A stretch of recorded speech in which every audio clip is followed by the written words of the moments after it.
Les véhicules électriques Model 3 et Model Y de Tesla figurent en tête de liste des véhicules les moins volés. Alors oui, avec toutes les protections qu'il y a, ça m'étonne pas, hein. Consumer Reports a analysé les chiffres collectés par la Highway Loss Data Institute entre 2020 et 2022. Il révèle les véhicules les plus volés et les voitures avec la fréquence de vol la plus faible. Étonnamment, les véhicules électriques les moins chers de Tesla défendent cette dernière option. Mais l'année dernière, plus d'1 million de voitures ont été volées aux US. Quelle que soit la façon dont vous regardez les choses, une statistique inquiétante. Ça montre que les propriétaires de voitures doivent prendre des précautions supplémentaires lorsqu'ils stationnent leur véhicule.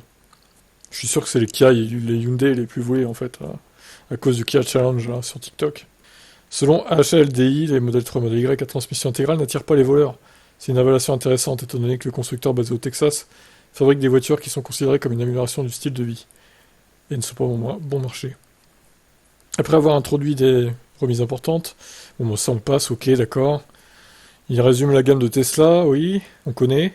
Mais ce n'est peut-être pas le prix qui rend ces véhicules électriques peu attrayants. Tesla équipe ses voitures de nombreuses caméras et options connectées permettant un fonctionnement à distance. Mais la meilleure chose, qui apporte une certaine stabilité d'esprit, tranquillité d'esprit aux propriétaires, est un système de surveillance connu sous le nom de Sentinel. Il s'active lorsqu'il détecte que quelqu'un est trop proche, et fonctionne même lorsque la voiture est éteinte et garée. Il existe une caméra de cabine qui peut enregistrer l'agresseur en action, ce qui peut aider à l'identifier. Tous ces enregistrements sont disponibles via l'appli Tesla et la victime peut les envoyer à la police. Ensuite, tout ce que les agents doivent faire est de retrouver la voiture et appréhender le voleur. Les forces de l'ordre n'ont pas grand chose à faire pour localiser la voiture, car il existe une fonction GPS disponible dans cette même application, qui permet au propriétaire ou à l'utilisateur légitime du véhicule de voir où il se trouve, sur une carte détaillée. Tu m'étonnes que c'est peu volé au final. Donc, alors, voici quelques autres véhicules qui n'attirent pas les voleurs. Volvo XC90 GMC Arcadie, Tesla Model X, forcément. Volvo XC40, Tesla Model 3, Chevrolet Trailblazer, UX250 de chez Lexus et Volvo XC60. Les Volvo n'attirent pas les voleurs, hein, globalement, c'est ce qu'on peut retenir aussi. Les Tesla et les Volvo, pour le coup. Consumer Reports recommande d'ajouter un verrou au volant, pour éviter au cas où que quelqu'un vole la voiture, quoi. Au pire, il pètera la fenêtre, mais il pourra pas voler la voiture.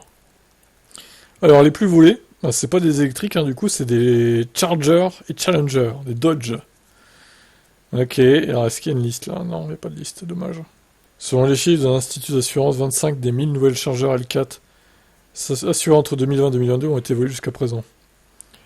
Comparé à la même étude menée en 2019 et 2021, 18 chargeurs L4 ont été volés pour 1000 assurés. Ça augmente, hein, Bon, après, voilà. Alors que les grands médias reprochent à Hyundai de ne pas avoir assez dans leur véhicule, on ne peut pas en dire autant des chargeurs et des Challengers.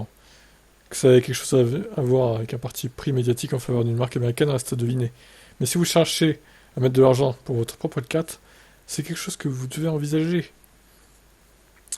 Donc très bien, ce sont des voitures thermiques par excellence, hein, ça, des gros C-Lite 2, hein, voilà, que les pros thermiques adorent, vroom vroom, bah c'est le plus volé. Et pendant ce temps-là, les Tesla sont les moins volés. Et les Volvo aussi. Je vous laisse commenter.